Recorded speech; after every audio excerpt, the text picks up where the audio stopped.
Hey there, Duke fans. It is a happy Saturday morning as we are sitting here getting ready to tell you about Duke's victory over Miami last night. It is DBR Bites episode number 19. Like I said, this is going to be a DBR Bites, not a full DBR because Donald Wine cannot be with us this morning. Sam Klein, though, joins me. I am Jason Evans. Sam, how you doing? Jason, we can admit the real reason why we're monkeying with the numbers. Should we tell everybody? I mean, don't they know if they've been around? If they've been around for a little while, if they just got here this season, they might not know. Right. Okay. So we are monkeying with the numbers a little bit because we want to try and game the system, so to speak, so that episode number 500 will be with our special guest, Kenny Denard. Kenny the Dog Denard has been on with the DBR podcast on episode 100, 200, 300, 400. And as we approach number 500, obviously, we're going to have him back. So yeah, we're kind of messing with the numbers a little bit. I think we did that in the past. I think at one time, like technically, like number 300 was number 301 or something like that. Well, we also, when we interviewed Shane Battier, we renumbered the episode specifically for him. I think that's right. I think we had already made it past 31. We were like, nope, this is retroactively. This is episode 31. Exactly. Yeah. What the numbers don't really matter though. They really don't matter, right? Whatever. I'll tell you the number that does matter. Duke 85, Miami 78. The Blue Devils. There you go. There, exactly right. Yeah, the Blue Devils take down the Miami Hurricanes last night in the Greensboro Coliseum to advance to the ACC championship game, the ACC tournament finals. Duke's semifinal victory. Sam, I know you paid attention to what all the listeners sent to us in terms of headlines. Before you get to your headlines, there was one I wanted to shout out. I didn't get to look at all of them. I will freely admit that I had a very busy Friday evening. I had to record this game. I watched it on my DVR at about midnight or 1 a.m. last night. It was a very late evening. I by the way, I was very successful at turning off my phone and remaining radio silent. I had no idea what had happened in this game, even though I watched it probably 4 hours after it was over. That's incredible, actually. Yeah, it was not an easy thing, but I was at a show, I was at a play, and then we went out with some friends for dessert. And we were all just chatting and having a good time. I kept my phone in my pocket the whole time. Like, it wasn't difficult to not look at my phone. Wow. The joys of socializing out in the world. I went to a show last night too, but it started after the game was over. So the game ended and then I walked out to my show. And so I was able to watch the game in full. And then I missed the last like 10 seconds because we were like running a little late. And as soon as I knew that the game was in hand, I did turn it off. But I waited pretty deep into that last minute. Yeah. I think you only missed a couple free throws or something like that. Anyway, bottom line is, I was going to say we were getting to the headlines. We got distracted, and I was going to say, before you give all the listener headlines, there was one of them that I loved. John Lotaha, I'm not sure if I'm getting that right, sent this one. He said, "Dorico Suave." I cracked up at that. Dariq Whitehead had an incredible game, and I was like, Dorico Suave, I wish I'd thought of that. That's really good. Also, Sam, guess what? I've got a headline. I haven't had a headline in like a month almost. Fine. My headline. Who are these guys? Duke, suddenly potent on offense, blows Hurricanes back to Florida. That's my headline. I think your headline goes nicely with Jamie Keffer's headline. Boys to men, Scheyer and freshmen look all grown up. That's excellent. That's I like that one the most. I ignored. I'm sorry for all the folks that sent in the good hurricane puns. I wasn't feeling them. We've done it a couple times. So, I felt terrible doing one. need a new angle when Duke plays Miami. I also liked Wilco's, which is on a similar vein. New boss, same as the old boss. Duke plays for ACC title. Nick King sent us one that's punny. I'll give you that. Nothing Wong with Devil's outcome tonight. In reference, nothing Wong. Nothing Wong at all. Isaiah Wong. Although in fairness, Isaiah Wong had a heck of a game. I mean, he was really good. So there was a lot Wong. Just not just not quite enough Isaiah Wong, I guess, or not quite enough of all the other guys on Miami. And I know we're going to talk about the unfortunate injury that Miami suffered that really held them down in this one. One more headline. Courtney Kruger sent us Lively Duke flips Miami. There you go. I liked that. Derek Lively felt like he was very alive last night. So yeah, that's good for me. The big men were a lot of the story last night. All right, so let's get to the game. Let's get to talking about it. And before we do, you mentioned the injury to Norchad Omier. And I want to address that right off the top. I don't want to hear about no injuries. I'm sorry, Miami. It sucks for you. But no one is saying, oh, the dozen plus games that Duke played without Derek Lively, Dariq Whitehead, Jeremy Roach, or perhaps worse still, the games where those guys played hurt and were only a shadow of the player that they could be. No one's saying those games don't count. I mean, there's no question it impacted the way the game was played. But I mean, I thought Miami actually adjusted to Omier's injury pretty nicely. They went very small. They were doing a lot of trapping. They were doing a lot of pressing Duke and trying to force Duke into turnovers. They tried to speed up the pace of the game. They were playing a very free-flowing kind of thing. Look, Flip and Lively had to guard guys who were willing to take them outside on the perimeter and stuff like that. It just changed the way the game was played a little bit. And I don't think it's an excuse. I don't think it's a reason. It's just part of what happened in this contest.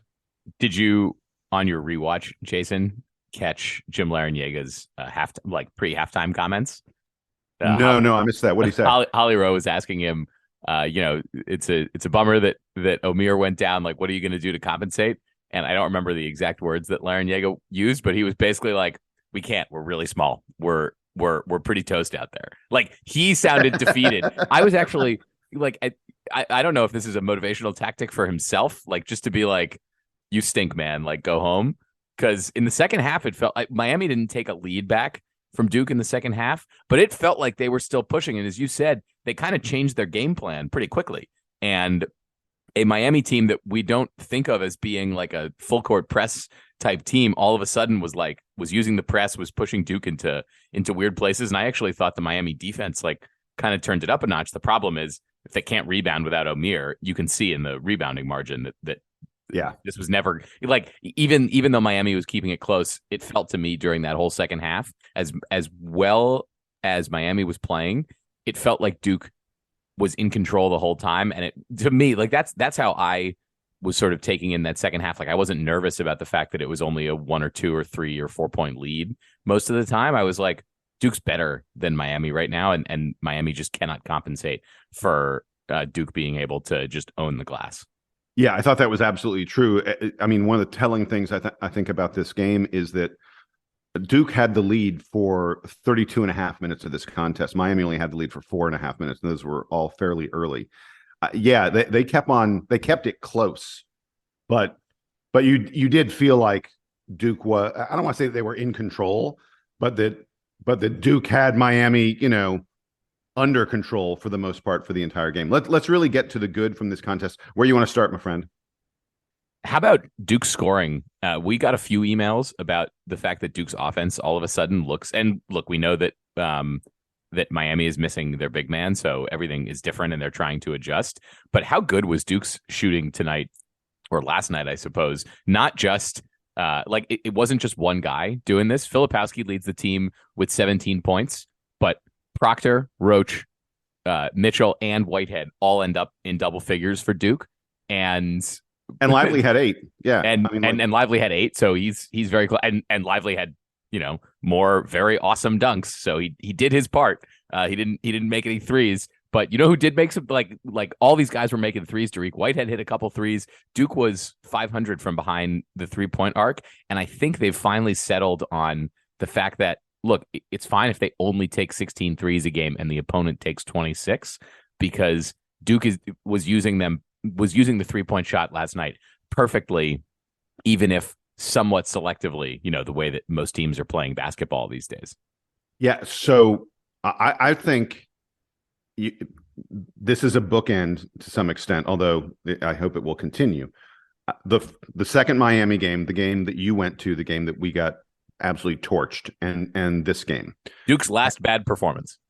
yeah, the game they played against Notre Dame and Cameron wasn't a great performance. Wasn't great, regardless. but like, yeah. So I went back and looked at Bart Torvik's rankings, his efficiency metrics since that Miami debacle, which resulted in a players only meeting after the game. People have talked about it extensively. The players were in there for 90 minutes. It was mostly Grandison and Young who were leading the discussion, and they talked about who they were, what they wanted to be, both as individuals and as players and as a team. And since that game, according to Bart Torvik, Duke is the number 9 team in the country. What's more, since the Syracuse game, we talked about, that Notre Dame game wasn't that great. Since the Syracuse game, where Duke really started shooting better, that was the game where we sort of began this upward trend with our shooting. Since that Syracuse game, that's been 7 games. Duke is the number 6 team in the country over those 7 games. And we have the number 6 offense. Again, the 6th best offense in all of college basketball over the past 7 games. We're hitting close to 39% of our 3-pointers over those past 7 games. I mean, this is a team that has changed. There's no question they've changed. I don't want the old team back. and that's not just the shooting, right? That's the ball handling. The turnovers still continue to be. We'll talk about that in the bad. But the passing seems to be like more creative. Guys are going into. There was a great play last night. Maybe this is my play of the game. I hadn't quite decided yet, but maybe I'll shout this one out. There was a play last night where Jeremy Roach like split the defenders, ended up he was right outside the paint, but just to the side, and then zinged it back behind him to Proctor for a pretty clean 3. It's a great play. That was one of my contenders. That's not a play that I at all thought Duke was capable of a month ago, because Roach had sort of, he's good at getting to the basket, but he had kind of lost his point guard ways, and Proctor wasn't shooting yet the way that he is now and the way that the team is now. And they set up that play with a great screen. Like everything about that is so advanced and so good. And I don't know that Duke had that in their arsenal very recently. Hey, before we get to the individual players, there's just a couple other little sort of big picture, team-wide things I want to shout out. You mentioned the ball movement. I thought that, maybe the shot creation via the pass wasn't quite as good as it was against Pittsburgh. I mean, look, let's be honest. I'm not sure they can play as well as they did against Pittsburgh on a consistent basis.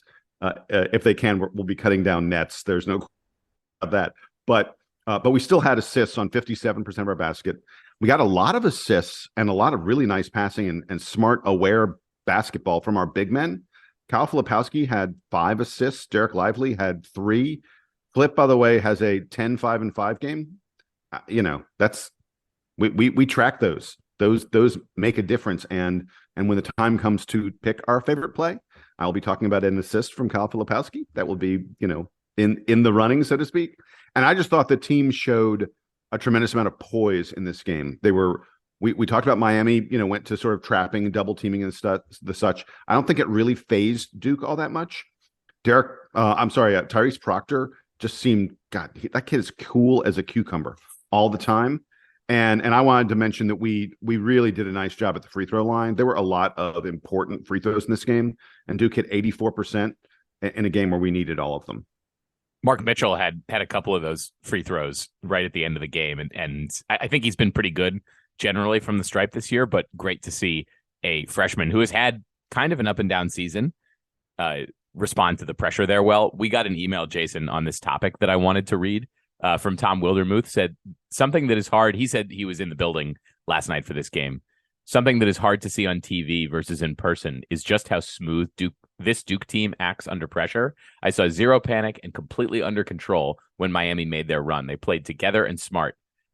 That's exactly the sentiment, right? It's like despite all the youth, and maybe it is coming from the older guys like Roach and Grandison and Young, but last night when Miami is pressing and they're pressing and they're pressing and Duke never let up the focus, it almost felt like it made Duke better to have that Miami team pressing. And look, a Miami team that has that has a couple guys who are really talented and a bunch of guys who didn't get recruited by Duke, right? So yeah, great experience for them, and hopefully it didn't wear them out too much because Duke has to play Virginia tonight.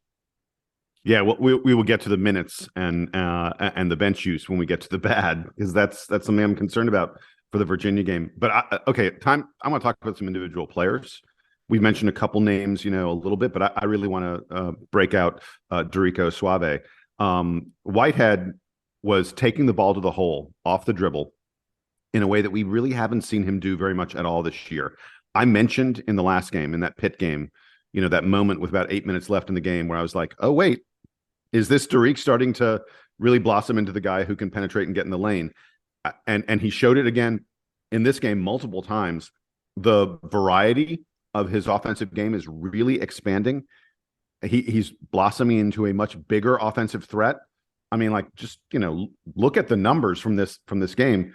Whitehead only plays 18 and a half minutes, but he gets 16 points.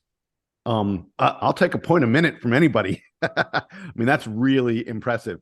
And I noticed, Sam, I'm not sure if you picked up on this, down the stretch, Jon Scheyer had Doric Whitehead in the game for a little while, instead of Tyrese Proctor, and then instead of Derek Lively. But Whitehead played the final 5 minutes when this game was very much in doubt. Doric Whitehead was in there the whole time. Well, and part of that was that Lively got saddled with foul trouble late in the game on some calls that I don't think all the Duke fans necessarily agreed with. But yeah, it was key for Whitehead. And look, I know you'll talk about how the bench has shortened a little bit, but can you blame Jon Scheyer for not taking out any of these guys who were playing so well last night? Like, what it's such a dynamic performance that it felt like it sort of made sense. I think it's a shame that Whitehead is only able to get 18 or 19 minutes in this game because he was scoring so efficiently, and he looked to me, he looked a little bit more dialed in on defense. Yeah, I was going to mention that. Yeah, his D, which has not been as advertised for parts of this season, has gotten much better lately. And as a result of that, Duke essentially always has at least 3, usually 4 plus defenders on the floor at any moment. And even the guys who I would sort of say are, sort of just average defenders, they're able to step it up when needed. Like, I don't consider Jeremy Roach is a decent defender. I don't consider him someone where I'm like, well, that guy's just going to lock you down. He's not a Tyrese Proctor. He's not a Mark Mitchell. He's not a Derek Lively. But Jeremy Roach, I thought last night, really fought hard on defense, especially mostly on Nigel Pack. And Nigel Pack struggled a lot in this game. And I think a lot of that was due to Jeremy Roach. But getting back to Whitehead, his D was really good in this game. His offense has gotten, I think that this was his best game of the year. His usage rate in this game, by the way, was and by that I mean, how many times did Duke go to him to take the final shot or potentially to turn it over, something like that, although he didn't have any turnovers, which was very nice. But his usage rate in this game was the highest it's been since some games in early mid-December that are completely forgettable at this point. For that to be happening for Doric Whitehead this late in the season, it maybe means that we're looking at a Duke team that has another legitimate weapon, and that's a really big deal in March. That's it's great to have happen. All right, hey, talk to me about the bigs. Talk to me about Kyle Filipowski. Yeah, Kyle Filipowski all of a sudden has found his offensive game again, and he's pulling down. It feels bad to say that, like, Filipowski had disappeared a little bit there during the point in the season when Duke was getting so much better. But man, he now has. We were talking about the confidence a minute ago. How much more confident does Filipowski look now, scoring and making his free throws and even playing defense? I know in this one you mentioned that Miami mostly had to, they had to go small in this game, and Flip doesn't shy away from having to get out on the perimeter. Look, he's going to get beat from time to time, but just the overall, like the level of focus seems like it has returned. And so he's through that. I guess he's through the second wall of his fantastic freshman season. Yeah. Flip goes 7 of 7 on 2-point field goals. Derek Lively, by the way, was 4 of 5 on 2-point field goals. I love that we were, really smart about the game plan. I mean, our threes were falling. you mentioned our shooting has gotten a lot better than it has been lately, and Duke hit threes at a very, very nice clip in this game. But we still knew once Omier went out that we had an inside advantage, and we just went to Flip down there again and again, and he like never let us down. And I wanted to very briefly mention, Sam, what did you think about with about 3.5 minutes left? It was like a 2-point game, and Flip had that play in the post that TV Teddy decided not to call an offensive foul. I was sure when that guy fell to the floor that Teddy was going to call an offensive foul, but when you watch the replay, it's a really good call by Teddy because the defender like thrust his chest into Kyle and then fell down. Kyle did not lower his shoulder, and look, Filipowski almost always lowers his shoulder. Yeah, he's got that move on lock. Lower, like turning over the shoulder while also lowering it, knocking the guy out, and then getting the easy layup that is called for an offensive foul. Right, but I watched that replay. I watched it a couple times, and he did not lower his shoulder. And TV Teddy, as much as we love to criticize him, he was right there on that play. He was like, "Nope, that is not an offensive foul," and that was a big, big play. Jason, I feel like we need to talk about the guards a little bit more. It feels like we've skipped right over Lively, but we've touched on it sort of in passing. You want to talk about the guard play in this one and Tyrese Proctor and Jeremy Roach seeming like all of a sudden now they know how to play together. Yeah. Again, I thought Proctor's poise was tremendously impressive. He also did a great job of knocking down his shots when guys found him open. Like when Miami would slough off a Proctor would be like, "I'm gonna make you pay. I'm gonna make you pay." And that's, like I said, that's going to come up in my. I was talking about Kyle Filipowski and his passing. His passing to Tyrese Proctor is going to come up in my favorite play. But I did want to shout out. I did want to specifically mention. You're talking about the guards. Jeremy Roach did not have his best offensive game. I would say even it was a little bit below average for him. But that off the dribble three that he took with a little more than a minute left was a game winner. Let's be very clear. You talked about you had to go at the end of the game. That was the moment you were like, okay, game over. Duke wins. And I can't believe he had the guts to take that shot. It was a very difficult shot. He hadn't hit a three the entire game up until then. And literally on the previous possession, he'd been like, I'm Jeremy Roach. I'm going to take the ball and do my thing. And he had just been rejected viciously at the rim. He tried to go to the basket, and it did not work out very well for him. And Miami raced the other direction. So for him to be like, okay, I've still got this. I mean, stones. Dude has huge stones. He wants the ball when the game's on the line in March, and he knocked down one of the biggest shots of the season. Jason, you said that you're surprised that Roach took that shot at the end of the game. I'm not, because he is full of what would Mike Krzyzewski call that? Moxie? Verve.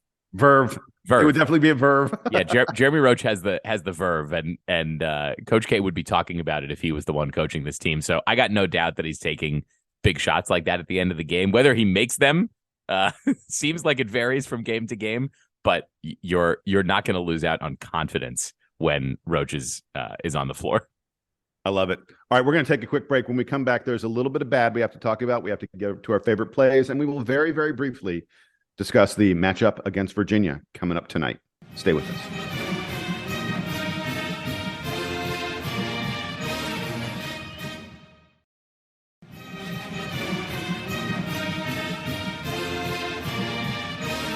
All right, we're back from the break, and I want to, before we get to the bad, I just want to mention something very quick that a friend of mine pointed out to me. My friend Jonathan Gans, a very astute observer of the Duke basketball team, he pointed this out. Duke is playing slower. And I was like, wait, we've been playing slow all year. John, what are you talking about? And he goes, no. He goes, have a look at the stats. Well, so I did. Actually, a friend of John's did. But I looked again. And on the season, Duke the season, our pace of play is about 280th, 290th in the country. But over the past 7 games, starting with that, we've talked about that Syracuse game as the time that Duke has started playing better on offense. The Duke is the 6th best offense in the country since that Syracuse game 7 games ago. Over the past 7 games, Duke's 330th in the country at pace of play. We have slowed it down even more. We are being very, very patient and looking for just the right shot. And on offense, playing slow is really working for this team. So, like I said, before we get to the bad, I just wanted to I thought that was a really interesting observation from my friend Jonathan. And what does that mean for the game tonight? Oh boy, Virginia. Yeah. It's going to be an accidental 4 quarters game. Yeah, tonight. exactly. Oh no my God. No one wants to take a shot. We're going deep into the shot clock on every possession. And you know what? For once, you feel like Duke is actually prepared to play at Virginia's pace. Yeah, exactly. Exactly. All right. So let's get to the bad from this contest. I'll start with something. We did have some head scratching turnovers, mostly in the first half. Kyle Filipowski had a few of them. I just thought, Duke looked fairly sloppy at times. There were a few times that balls got knocked around and we recovered them, so they weren't turnovers, but still looked sloppy. Duke ends up with 8 turnovers in the first half. Let me tell you something. If we'd had 16, if we duplicated that in the second half, if we'd had 16 turnovers in the game, I don't think Duke wins. But we cleaned it up a bit. Only 4 turnovers in the second half. But as a result of all the turnovers, Miami beat us in points off turnovers 14-5. They beat us in fast break points 13-2. We can't allow that to happen against Virginia. We can't allow Virginia to get out on the fast break against us and turn us over a lot, because it will be a problem. At this point in the season, though, it feels like Duke's not doing anything about the fact that they're giving up 10, 12, 14 turnovers a game. What they can do is try to take good shots and continue to do the offensive rebounding that has been so successful, because we keep harping on it here, and unfortunately it feels like the one sort of Achilles heel for Duke all this year. Exactly. I don't know if this should necessarily go in the bad, but I'll go ahead and mention it here. Full credit to Miami, and especially to Jordan Miller and Isaiah Wong for playing a great game. Those two guys made tons of athletic, difficult shots. Much of what they did was when they were guarded by Mark Mitchell. Like, I kept on noticing Mark Mitchell kind of getting torched by Isaiah Wong and Jordan Miller. I was like, damn. I mean, Mark Mitchell's an excellent defender, and those guys just they played outstanding. Miami showed so much guts and determination, and frankly, Wong and Miller are just fun to watch. If Omier comes back and isn't injured for a long time, they're going to be a super tough out in the tourney. The tourney everyone says, is a guards game, but Omier gives them just enough inside that they'll be really difficult to play against. So, again, I'm not sure if it's necessarily goes in the bad, but I'm mentioning it here that I thought Miami played an outstanding game. They are a very, very worthy team. I can connect this back to, I think, another topic, Jason, that you wanted to touch on, which is the limited role of the bench. And we've been so excited this year that Jon Scheyer has been more willing to go deep on his bench to cure whatever is ailing Duke. It's a bummer tonight that the best guards that Duke has for containing guys like Miller and Wong were not being effective, because there really is, like, Jacob Grandison can't come in and fix Mark Mitchell's misses on the perimeter as much as I think Jon Scheyer would like him to be able to do. And then Ryan Young also doesn't provide extra defensive chops. He was mostly ineffective tonight. I think in a game where he's just the odd man out as the only guy who can't stand on the perimeter at all. So it was tough for Duke to use both Grandison and Young tonight. And that was a bummer, because basically the only player off the bench who had any impact was Whitehead, and nobody else played. So we saw a very Coach K rotation last night for Duke. And I don't know how much we love that is where they're at right now. Yeah, I think part of it was dictated by matchups. When Miami had to go so small, it made it very, very difficult, like you say, for Ryan Young to play at all. And then I think, a lot of Duke's perimeter guys, especially with the shooting, we talked about the fact that Duke's been close to 40% 3-point shooting in recent games. And I think that, sort of eliminates some of the need for Jacob Grandison. But so they combined for less than 10 minutes. And when those two guys were on the floor together, Duke was, no offense, they're both good guys, and they play hard, and they are clearly leaders in the clubhouse, so to speak. But the Duke was just considerably worse when they were in the game than when they weren't. They both had negative plus minuses. Grandison and Young, they were the only players on the Duke team that had a negative plus minus in this game. And as a result of them only playing 10 minutes and Duke not really being able to use its bench very much, we had 4 guys play 34 plus minutes in this contest. That's a lot. And I don't know, Sam, are you ready? Can we move to Virginia? Because this obviously impacts the Virginia game. Like I say, so Duke has 4 guys play 34 plus minutes. We really only play 6 guys in this contest. Virginia, meanwhile, absolutely clobbers Clemson. It's like a 15 plus point lead the entire second half. A very relaxing game for Virginia. And as a result of that, Virginia didn't have a single player play more than 4 minutes. Virginia had 5 different guys combined to play more than 50 minutes off their bench. And, I worry that, Duke may be tired against Virginia. I mean, at least we had the first game and they had the second game. And I'm sure that Virginia didn't get to sleep until, like 1 a.m. or perhaps even later, just the nature of, how late the games went and such. But Duke's at a little bit of a rest disadvantage and a bench disadvantage coming into this Virginia game. That being said, Virginia did have a tougher game against Carolina, I think, than Duke did against Pitt. So maybe things have more or less evened out on the exhaustion front. I'm not worried about Duke's endurance here. If anything, it's helpful that Duke is young and that they've demonstrated the ability to go back to back already. So I'm actually not super worried about that. I feel like the other thing that is going in Duke's favor is the motivation to make up for that last loss that Duke took, the one that was in Charlottesville. So consider me like less, and finally the fact that Duke is playing slow now, that Virginia's had a style of play dialed in for longer than any of their current players have been on the roster. Duke, it always feels like, even though Duke has been relatively successful against Virginia, given how good Virginia's been at the top of the sport for so many years now, and Duke has managed to take some games off them, kind of like that Duke is going to show Virginia increasingly something that looks a lot like itself.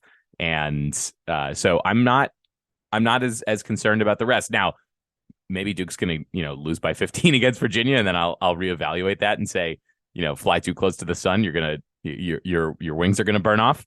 But let's see what happens tonight. The other thing I think is that Duke has now, Duke has one more opportunity for a quad 1 win against UVA, which is what that would be. I think the one I didn't check this morning. I think that game against Miami is a quad 1. Oh win. Yeah, for sure. So Duke has one more opportunity to solidify its NCAA tournament resume. And you mentioned the other day that it's possible that all those scenarios are written out already.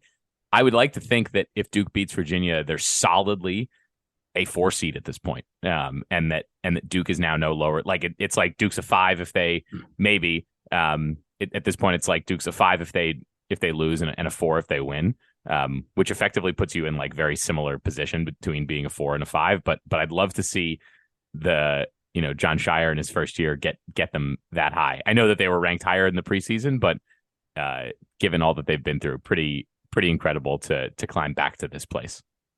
Yeah, well, and the other thing is, if there are 4, I think they could get a pretty favorable, depending on where the other 4s end up and the such. Duke could end up playing in Greensboro again in the NCAA tournament, which would be it'd be nice for this team after playing a really, really well in the ACC tournament to return there next week to have our games in the NC. There's actually a pretty good chance, I think, that Duke ends up in Greensboro, and that's more a function of looking at all the other teams that are involved here, because you don't have like the other team that's really good that is sort of in region would be Tennessee.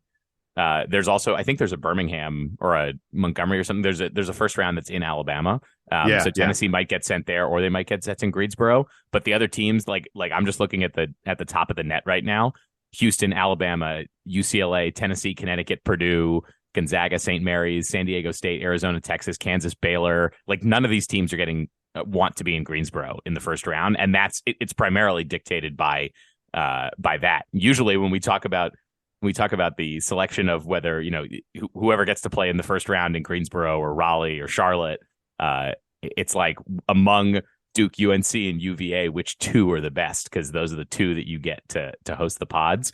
But North Carolina's not making the tournament this year. No. If anything, it's possible that this Duke Virginia game tonight is the battle to get Greensboro. Yeah, it's very, very possible. I agree with you. I think that's something that could absolutely be in the cards. So that actually could be is big motivation for Duke. There will be no Carolina fans in the building. There will probably be a few. I remember seeing Kentucky fans at the 2015 national championship game. The Carolina fans will be in Greensboro for some reason, but their team won't be there, so it won't be the same full-throated anti-Duke situation that it usually is when Duke plays early rounds in the state of North Carolina. There you go.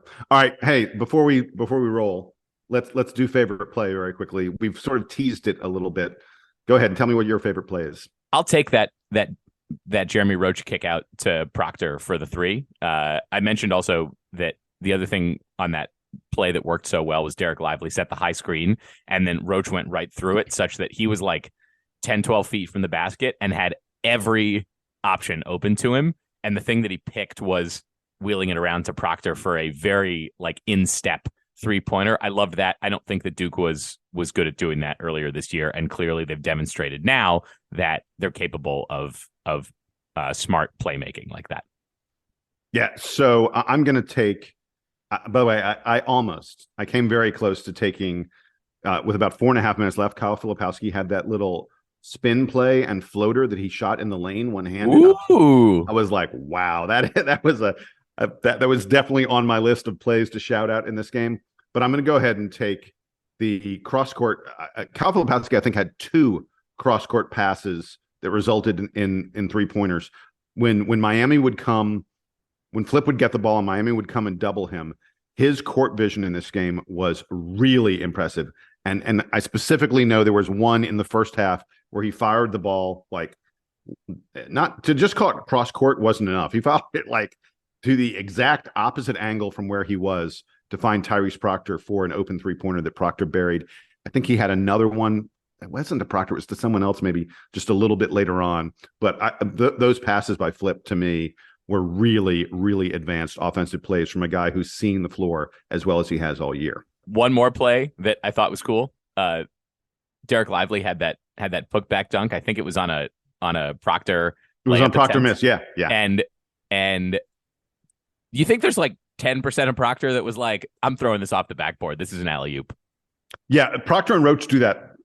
Both those guys do that a fair amount of the time. They'll be coming down the lane and everyone will come to them, and they can't hit Lively for a pass, but I think they do. It's they put it off the backboard, but they put it so hard that you're like, that's not going in. It was high off the backboard. Exactly. They know what they're doing. Not at a good angle. Look, that's what Jim Larrañaga said. He said it's impossible for us to go up against Lively. He's got a few inches on all of these players. So credit to him. That one was nasty though. All right, with that, we're going to wrap it up here on the DBR podcast. Thanks for joining us. We will be back after the Virginia ACC championship game, hopefully to celebrate an ACC championship. And we will also be back after the NCAA tournament selection show to tell you about Duke's path through the field. In any event, for Sam, I'm Jason. We are sorry Donald could not be with us. He'll be with us very soon, I promise.